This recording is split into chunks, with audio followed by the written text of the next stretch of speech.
Maka saya kalau ketemu beberapa hari ini saya ketemu para ayah tuh ya. Saya bilang kalau laki-laki bekerja kemudian dia mengeluh tentang pekerjaannya, dia itu menurut saya kurang berakal sehat. Kalau perempuan mengeluh wajar yang bekerja, karena perempuan bekerja itu bukan wajib. Makanya wajar mengeluh. Tapi katanya kalau sunnah itu dilakukan karena suka.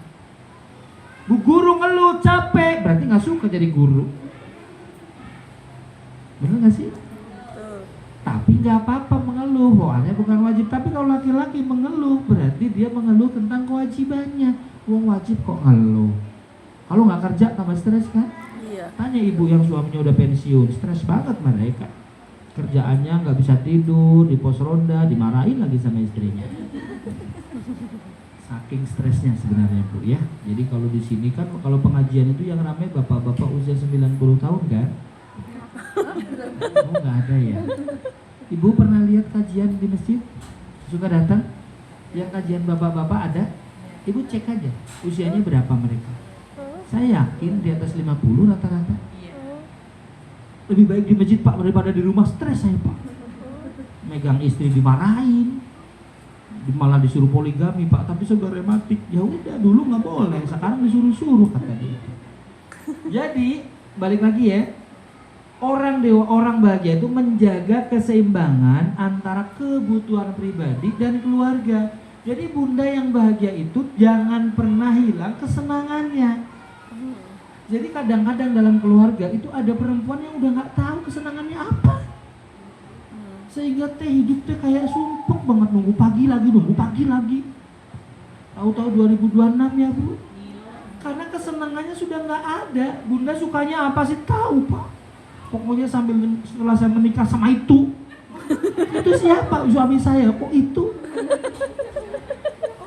Saya sudah tidak tahu kebahagiaan saya itu apa. Lah dulu apa, saya suka loh Pak jalan-jalan, ya bilang sama suami. Udah Pak bilang terus, tapi capek ngomong terus. Bunda yang baik, bunda mesti tahu. Suami bunda yang sulit menawarkan jalan-jalan, mereka memang gak tahu.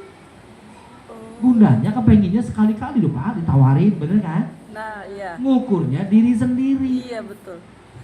Makanya bunda ngehulang, stres lihat suami. Tapi kalau bunda bilang, Bi, ayah, kayaknya enak deh jalan-jalan, nanti jangan lupa tanggal 28 ya. Tanggal 28 biasanya penyempitan pembuluh dompet kan? Tapi jalan-jalan. Ibu, suami juga harus sama. Makanya kalau ada suami yang dulu suka olahraga, sekarang nggak boleh, bahkan dia ditanya, udah nggak mau ngapa-ngapain, berarti dia tidak bahagia.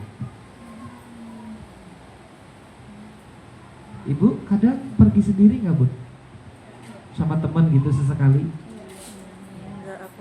Lalu Bunda kenal Mayoran nggak sih? Pernah nggak sih Bu, apa namanya, Papa Hare? Oh, iya. Pernah? Suaminya diajak nggak? Bener nggak sih Bu? Betul. Dan itu berarti Bunda masih bahagia, masih suka, menyukai sesuatu gitu loh Bu. Dan itu dibolehkan, asal jangan tiap hari Papa Hare. Nanti dimarahin sama suaminya, habis suaminya. Maaf ya, ini ciri bahagia, seimbang antara kebutuhan pribadi dan kebutuhan keluarganya. Suami juga sama, boleh nggak lihat rajin Bu? Apa tuh tadi tuh? Ya kan? Oh, ya kan? Pokoknya yang anak tertukar sang ahli waris gitu ya. Boleh, tapi jangan keseringan. Iya. Pas waktunya kosong, tidak ada kegiatan, silahkan Bu.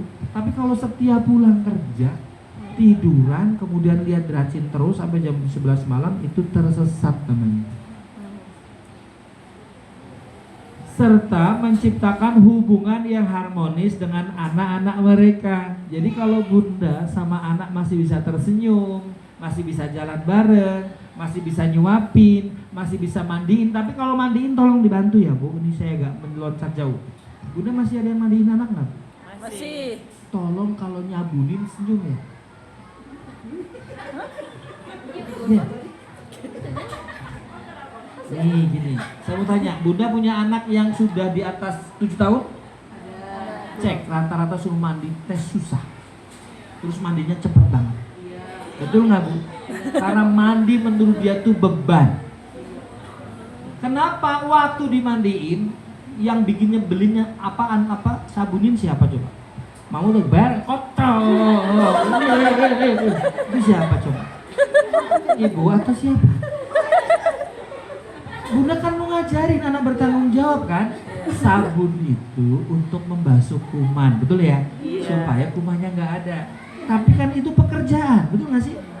Kalau Bunda mandi kadang setengah jam, nggak tahu ngapain di kamar mandi. Tapi anak kita mandi itu 2 menit selesai. Bener kan? Sikat gigi 2 kali, keramas cuma di ujungnya doang.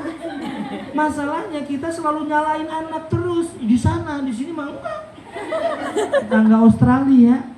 Ternyata setelah diteliti mereka setiap mandi diajarkan untuk bertanggung jawab pada diri sendiri, rata-rata dimarahin.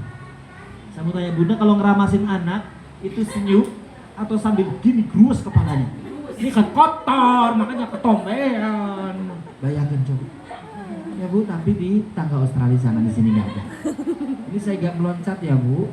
Saya juga agak heran kenapa anak-anak sekarang itu mandinya susah.